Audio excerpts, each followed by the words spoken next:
Hello and welcome to your Around Coaching podcast, episode number 69, and this one comes from the car on the way to date night, and because I get ideas in my head so I have to execute them pretty much straight away.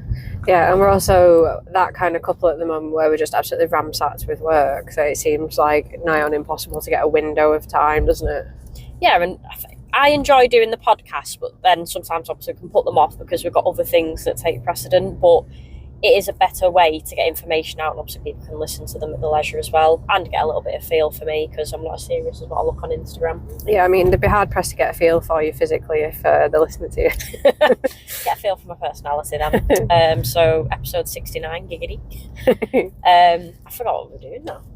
But you had an idea in your mind. I don't know it what is. you want It's to talk about. people's frustration with fat loss, and obviously there's this hype at the minute, and it's Osmopic. I can't pronounce it, which is a fat loss drug. Now, it's fine to have drugs like this around because it is for people that are pre-diabetic, obviously morbidly obese, and the ones that aren't wholly healthy. I think my problem with it is if you've got people like us doing it, smaller bodies, or people that simply can't be bothered to execute and build the habits that are going to sustain the fat loss. So obviously I wanted to dive into that a little bit because I have been there myself. I know the frustration, and I think you're quite similar where obviously pre-me, you tried quite a few diets. You did, what diets did you do? I did the paleo diet. That was probably the bigger one. Tried keto, tried what felt like all sorts, just to, I think, spiralising fucking courgette was a low, I think, and making fucking pesto.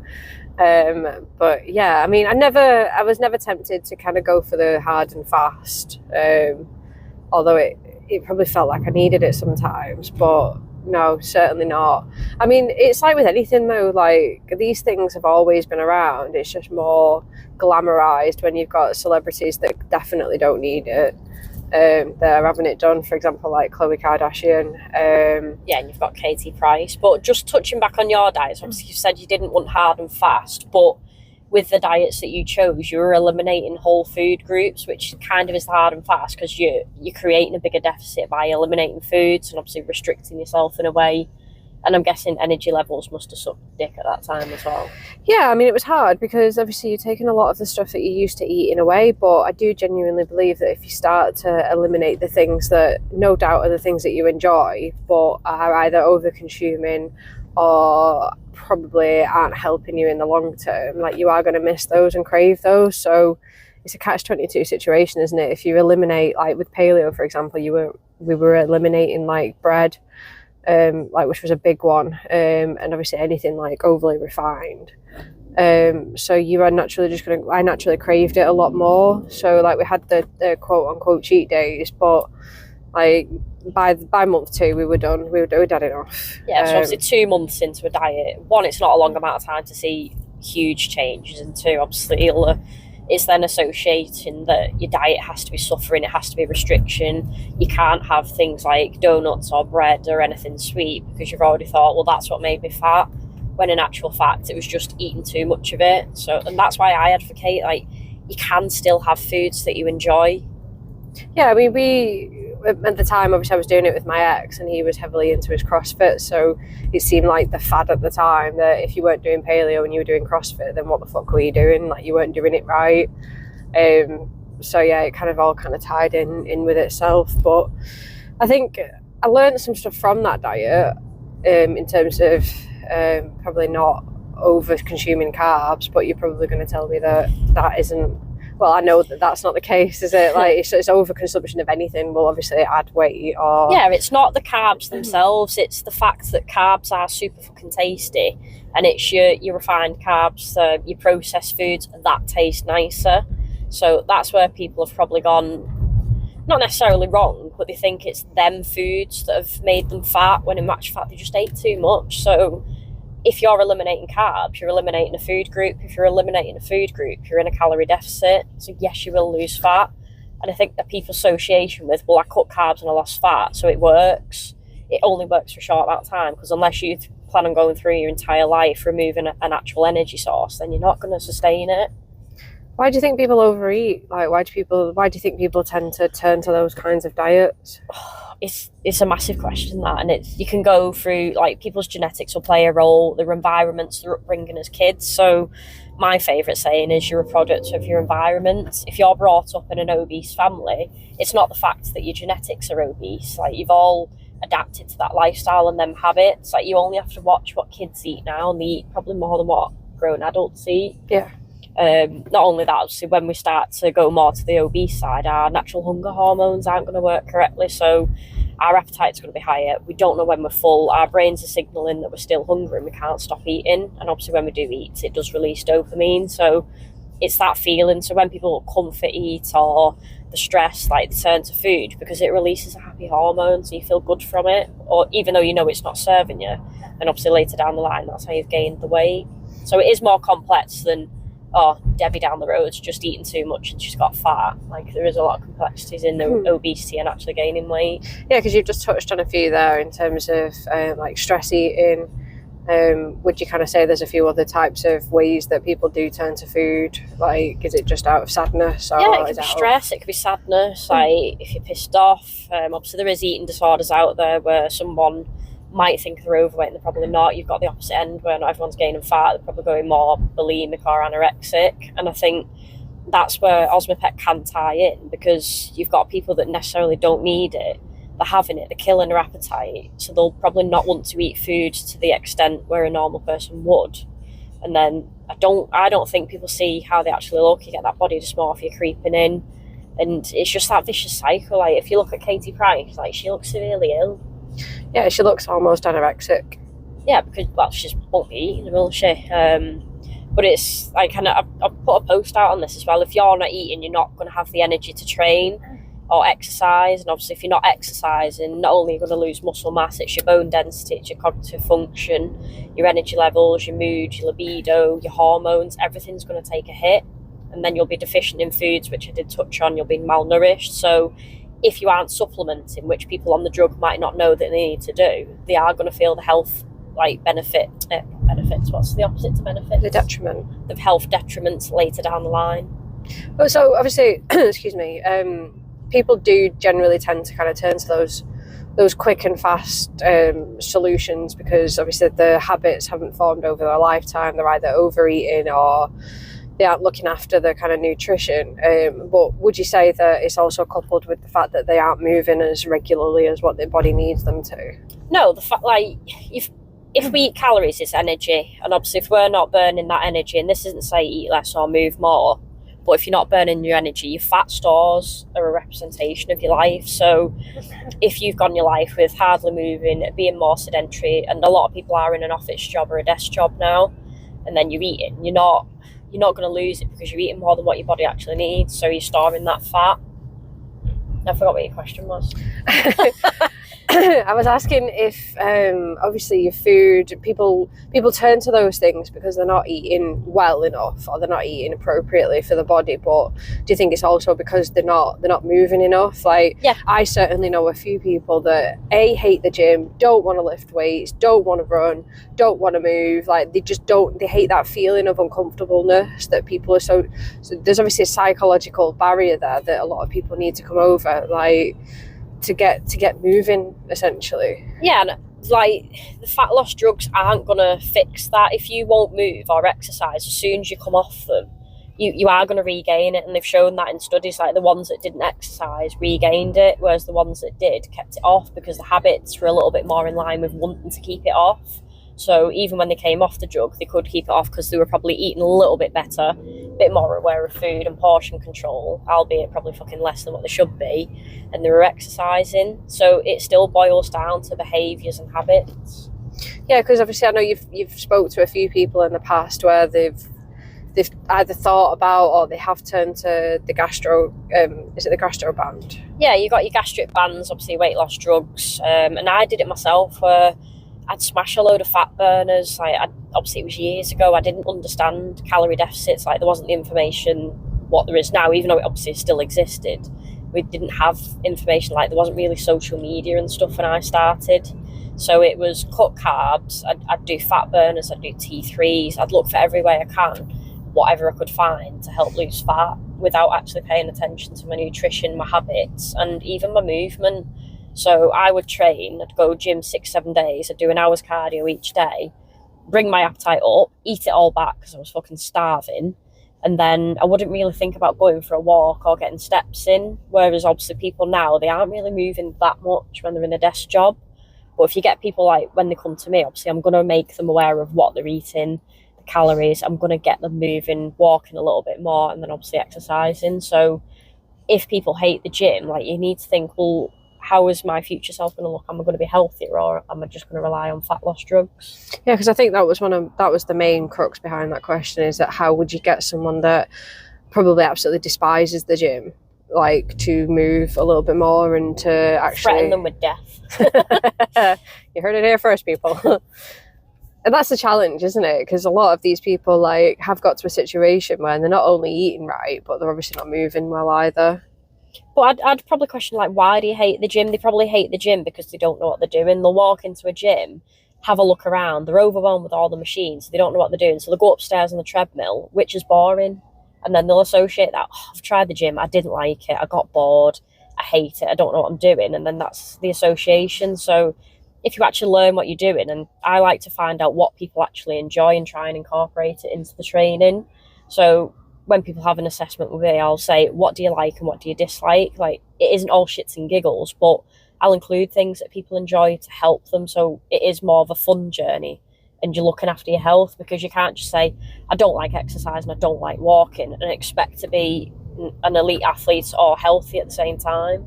Yeah, I mean, I'll be honest with you, like, I know we've just spent a weekend in the lakes, and I think the person that I've got in my mind is my brother, who is probably the exact opposite in terms of mindset when it comes to health and like fitness. Like, my brother certainly doesn't, he moves in his job, he probably does about 8,000 to 10,000 steps when he's on a shift. Yeah. But anything beyond that is just not, it's just not there. It's just never been there. He hated running, hated PE in school, never wanted to move. And I imagine at some point, like, he probably would be one of those people that, like, right, I'll probably go for a gastric band, or, do you know what I mean? When it gets too late, it gets too far down the line. Yeah, but it's drawing back to that just being smaller isn't healthier. And I think when I did pull your brother up on drinking like a full bottle of full fat Coke, which was a litre bottle at the time, and his response was he wasn't really bothered about his appearance, but the main key is, like, you're not healthy, so think about your heart. Like, if that gives up, then I'm sorry to say it, but obviously you drop dead. Yeah. So it's your overall health, not necessarily just being smaller, but are you healthier? You're looking after your lungs, your organs, everything?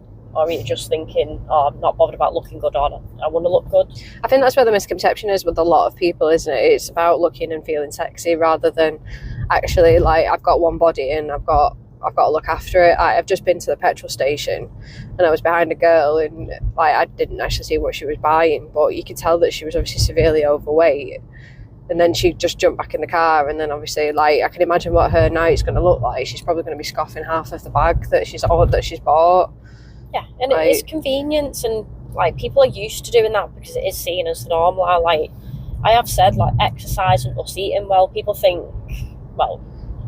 that don't exercise and eat well think that we're dieting and it's extreme, but this is how it was like centuries ago. Like, people would exercise and the diets would be balanced, and they'd have like your meats, your fruits, vegetables, everything in. Do you think everything's just too readily available? Like, I think on the flip side of that now, we actually talked about it in the group chat this week, where like somebody had put in the group that it was a Tesco meal selection, which was essentially like, some carrots, some grapes and some apples and some fucking egg, and they called it a protein snack box. And it said it serves 2, and it was fucking tiny. It's like, but egg, that was the only bit of protein. Like, bullshit. Like, you've got, again, it never goes away, does it? Like, no. It was the Special K diet when my mum and dad were kind of doing it, and like, obviously now it's the kind of heavily everything's protein. Like, even a little bit of something you can put that it's got protein on it, whether it's got 10 grams or whether it's got 2. Yeah, and it's marketing, because anything less than 20 to 25, like, for protein synthesis and actually building and having muscle, by the time it's digested, you're not going to get anything out of 10 grams. No. So that's why it is a marketing thing. If you slap it on a label, people will buy it and they'll think, oh, I've had high protein. But people don't eat enough protein, they don't eat enough fibre. More often, they don't eat enough fats that they actually need. And a lot of the diet is consumed with ultra-processed foods. Like, they'll nip to KFC, they'll buy pizzas. Nobody actually makes many whole foods or actually cooks meals anymore. I think the one thing that I would probably say to anybody, because it isn't easy to break habits, it's not easy to have those, like, to not succumb to those cravings sometimes, like, is just start at least having a look on the back of the packet before you eat it or pick it up and buy it, because you'll be surprised by how many calories are in something without you even thinking about it. Yeah, because you'll have foods that are promoted healthy, and like, say you pick up your granola box, you think, oh, I'm doing well here, but they're fucking calorific. So if someone's trying to lose weight and they're eating granola all, like, every single day, they might have it for breakfast and think, oh, it's a good snack as well. They may be consuming more than what they need because they're not aware of the calorie intake. They don't know how many calories they need or how much they're actually consuming. Yeah, as a simple takeaway, it is just general food awareness. Like, what are you putting into your body? Just have a look on the back of the packet, like, because you'll be surprised, like, even some of the sandwiches, for example, like, if you're out and about, like, you look at something and go, actually, no, that's not going to be good for me, but that actually might not be as bad as what you think it is. So don't demonize certain foods and certain things because you think it's been labeled in the past as, you know, a fatty option. Just be a little bit more food aware, I'd say. Yeah, and that's, I think, when people join me, and obviously I coach them, I do get them to log, because I think nutritional awareness is good. So I want people learning how to read food labels. I want them to know their intake. I want them to see portion control versus the calories. So if I'm telling someone to have X amount of calories and then obviously spreading them out through meals, they'll be more aware of, like, the portion control. So it does work, and that's why I say to people, like, when you come to me, you're not going to be dieting, it is going to be a lifestyle, and obviously it does last. And I've had clients that have been with me for, God, over 3-4 years, like, some of them since day dot when I started 6 years ago. Yeah. And they do well because A, they listen, obviously, and B, they've actually learned. So I don't always have to hold the hand, and obviously all the online help that I offer people, they actually take it away and do it outside of the gym, because it isn't just the gym that gets them results. Like a great example of today, for example, if we'd have told anybody, like, outside of obviously nutritional awareness, that we'd had a beef or a burger for lunch, like, your first thoughts are it's going to be what, 500 to 800 calories? Yeah, people are like, oh, you can't eat that if you're eating healthy. But then obviously the calories for that were just over 325 grams of protein. Yeah, so it was absolutely fine. And if anything, it was probably lower than going out to Tesco and having a sandwich. Yeah, it's what people perceive as diet foods, because you'll have it where they think it's just a salad or you're having a few nuts here and there, and obviously you'd be absolutely emaciated if you did. But people perceive it, like, you've had it where someone said, oh, is that healthy, or can you be having that? When you're not on a diet, you're just balancing it and you're eating things that A, you actually enjoy, and B, that serve and support your goals. Yeah, I mean, we've been living off fucking bacon bagel with a hash brown on top of it for the past 3-4 months. Yeah, so. And people look at that and think, oh, you can't have that, but come back to us in July when we're both photo shoot ready, and I'll tell you that you can have burgers, you can have bagels, and you know what, you can have things in moderation and just balance it, where you might have 20% shit foods, but you're enjoying what you're eating because you're not eliminating the foods that you actually enjoy. I think the point of the whole, like, fat, hard and fast, going back to the Ozempic and the gastro bans, is that yes, you can have that done, but actually, can you sustain the lifestyle that it brings? And I'll be honest, if you do not build the habits, the consistency, and your relationship with food, you won't sustain that fat loss, and you'll be glued to them fucking drugs or whatever you're taking at the minute. It might not. I think there's other ones outside of Ozempic as well. If you're stuck on them and you're reliant on them, you'll never break that cycle, and they do come with side effects. Yeah, and I'm sure there's a stat, and I don't mean to put you on the spot, but, like, the amount of people that go on a diet and then shortly after they finish that diet, like, they put all of that weight back on that they lost. It's really high, and I'm sure it's, like, I don't know the number. I did it on the nutritionist course, actually, and it is on there, but it's most diets fail, so it's pretty much a high end of people. And the reason for it is because they go too extreme, they don't know how to sustain it, and obviously they can't keep that up for the rest of their lives. So whatever you're doing now, if you can't do that for the rest of your life, you will not succeed. And that's where obviously learning from a coach comes in. Yeah, I think that's a good way to end it.